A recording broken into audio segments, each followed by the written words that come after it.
Welcome back to my YouTube channel. If you guys are new to the channel, be sure to click that subscribe button and turn on post notifications. I would like to give a special thanks to Dade Kia for giving me time with the all-new 2023 Kia Sportage X-Line with all-wheel drive. Let's talk about pricing here for the Sportage X-Line. Starting price is at $30,790, including destination. This one stickers for $36,559. If you're in the market for a Kia, you can come check out Dade Kia, and they will get you into a new or pre-owned vehicle. But let's talk about the all-new 2023 Kia Sportage X-Line.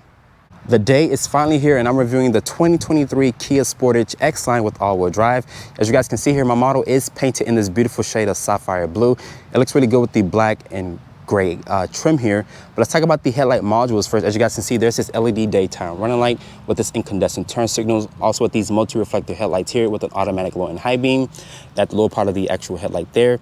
I do like the nice tiger nose grille. This vehicle does have a larger grille compared to the previous generation. This also wears a new Kia emblem on top of the hood, which looks really good. And down here, there's more of that gray painted trim. And this vehicle is bigger compared to the previous generation. Kia did scratch the overall length by 7.1 inches. And also they did scratch the wheelbase by 3.4 inches. So this has an overall length of 183.5 inches with a wheelbase of 108.5 inches. So everything is bigger compared to the previous generation. Looking at these tires and wheels here, I do like this rim design. Looks really good with the chrome and black finish. These are 235/55 tires. They're after this 19-inch rim design. It looks really good with the sapphire blue. And of course, it wouldn't be an SUV. But at the side cladding, you get more of that cladding here at the lower part of the door panel. There's this gloss black mirror cap with this LED side marker. And my model is missing the panoramic sunroof. There's these roof rails so you can tie some things on top of the Sportage. But making our way to the rear of the vehicle here, as you guys can see, these taillights do remind me of the new Kia EV6, which I haven't reviewed as of this filming. As you guys can see, it does have an LED combination, which is an incandescent turn signal, incandescent brake light. There's the Sportage badge. That's also the Kia badge right there, and there's the X-Line badge off to the side. If you guys are wondering where the reverse lights live, it's actually right here. The small script is the reverse lights, which is very small. There's rear parking sensors. Open up the cargo back here. It does reveal 39.6 cubic feet of space, and underneath here, Kia does give you some underfloor storage with a temporary spare tire. There's a 12-volt off to the side, also with these incandescent lighting for the cargo area. And once you fold down the seats, unfortunately, I do not have the final specs once you fold down the seats, but it looks like it stretches around 70-ish cubic feet of space, if not more than that. But let's hop into the interior of the all-new Kia Sportage. Sitting inside the interior of the Kia Sportage, as you guys can see, this interior is a huge improvement over the previous generation, and my model is complemented by this nice, beautiful sapphire blue exterior with this nice black interior. I'm not a big fan of black interiors, but it does look really good with the sapphire blue exterior. Reach over here to shut the door of the Sportage. The push button start is down here next to the actual shifter. Of course, you guys know foot on the brake. Once you guys do that, you guys are greeted by these large two 12.3-inch displays. Really nice and bright screens here that Kia offers. One of the largest screens in the actual segment here. But looking here at the door panel material, really nice material that Kia uses. I do like this unique looking door handle. There's this wood finish here to the actual door panel. I'm not sure if it's a real wood, but it does look really nice. There's a lock control. Your mirror controls are here. It is auto up and down only for the driver and passenger, but not for the rear windows. This area is going to be nice and padded. There's additional storage and cup holder space down here. Over here's your dimmer switch, traction control, electronic parking brake. The steering wheel is going to be a manual tilt and telescoping. It does offer a good amount of range and adjustability. There's the turn signal and one wiper start right there. You can also customize this display here by pressing this button here. As you guys can see, you can adjust it to show you different things. Like sense refueling and whatnot, so you can customize it to your liking. There's a compass. That's also where the all-wheel drive power is being sent to, because it does have the X-Line package. The materials on the dashboard are going to be a nice leather material. Looks like nice stitching here. There's no heads-up display. You probably have to go for a top trim in order to get that feature if Kia offers a heads-up display. As you guys can see, the dash is very low to give this vehicle great visibility. As you guys can see, large 12.3-inch display, very beautiful display here. Let me connect my phone here. Well, my phone's connected, but for some reason it's not popping up. Let me put the cable back in and see. Once it does that, it's reading the USB cable. And as you guys can see, going here to the Apple CarPlay, very large and bright display. The touch response is super impressive. Going back to the Kia interface, you guys can see, as you guys can see here, light purple icons. And I think Kia said this vehicle does have over-the-air updates. As you guys can see, going into the map, It is very responsive. Kia's been working on this over the years with the processing speed and whatnot. But going back to the Apple CarPlay, looking at Waze, it does take up the whole 12.3-inch display. And unfortunately, this area here does not connect. It's just a black piece, unlike the Ioniq 5, which I'm not really comparing it. But Hyundai has a white border instead of a black border. So Kia, it does look like the screens are basically connected instead of having a white background. There's your air vents here, of course, also with the hazard button, more that wood trim here. And this air vent here does have a unique design, which I think it looks really nice. Just like on the EV6, as you guys can see, you press this button here. Now you can adjust the actual volume here. You can adjust the volume, as you guys can see, and whatnot. You can mess with the maps. Now you guys can mess with the actual climate control by pressing the fan. And now you guys can see really nice and bright display. There's a USB port and a Type-C port there, Type A and Type-C port. There's a 12-volt here. There's a wireless phone charger. My iPhone 13 Pro Max does fit, and unfortunately, Kia frustratingly does not offer wireless Apple CarPlay or Android Auto. You still have to use the wired connection in order to connect your phone, or you can use Bluetooth. Putting the vehicle into reverse, it does reveal trajectory with distance markers. Kicking down here over to the left, there's a sport mode in the transmission. This does house the 8-speed automatic transmission. Like I mentioned, the push button start is right here. There's 3-level heated seats. You can also get cool seats and a heated steering wheel function, but my model is missing that feature. Press this button right here. The cup holders do pop out, just like on the Hyundai Palisade, which is a nice feature. You can also lock the center diff. There's your drive mode selector here, which shows you normal, sport, smart, and snow. So there's only 4 different drive modes here in the Sportage X-Line package. There's also a hill descent control, parking sensors. You can also access the camera via this button here, automatic start stop, auto hold, and there's a lot of storage here. The center armrest is going to be nice and padded. It does reveal a decent amount of storage. There's no USB charging ports in there.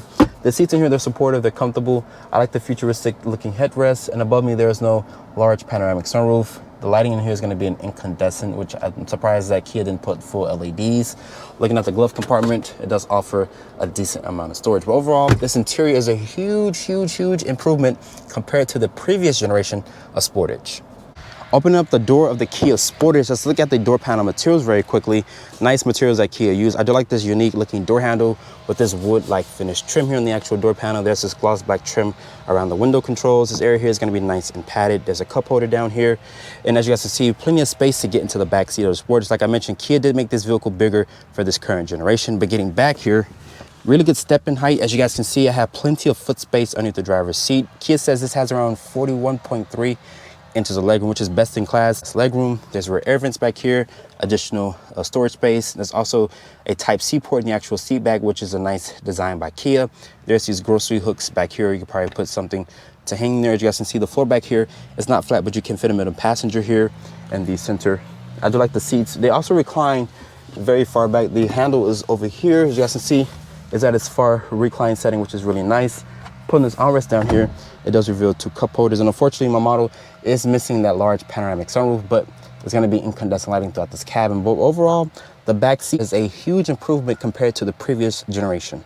Let's look underneath the hood of the Kia Sportage. It uses Kia's 2.5-liter gasoline direct injection, which stands for GDI. This powertrain makes 187 horsepower and 178 pound-feet of torque. It's paired with an 8-speed automatic transmission. Fuel economy for the 4-cylinder is rated at 23 in the city, 28 on the highway, and 25 combined. You can also get a plug-in variant and also a hybrid variant, but as of this filming, I am not driving neither one of those powertrains. And Kia said this can tow up to 2,500 pounds, and all Sportages do come standard with front-wheel drive. You can also get an all-wheel drive as an additional option, which my model has.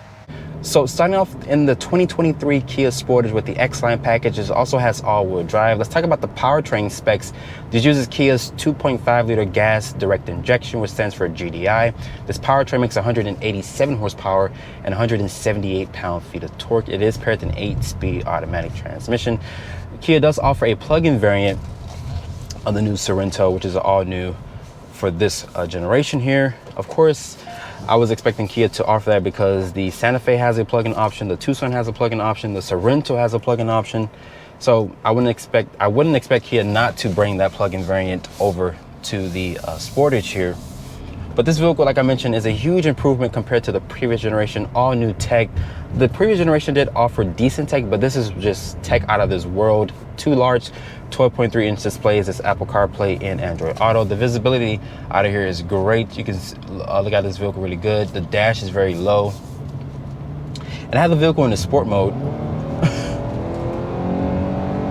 Like I mentioned, it only makes 187 horsepower, which is adequate power for most people in the segment if you guys don't want that turbocharge option or even the plug-in option.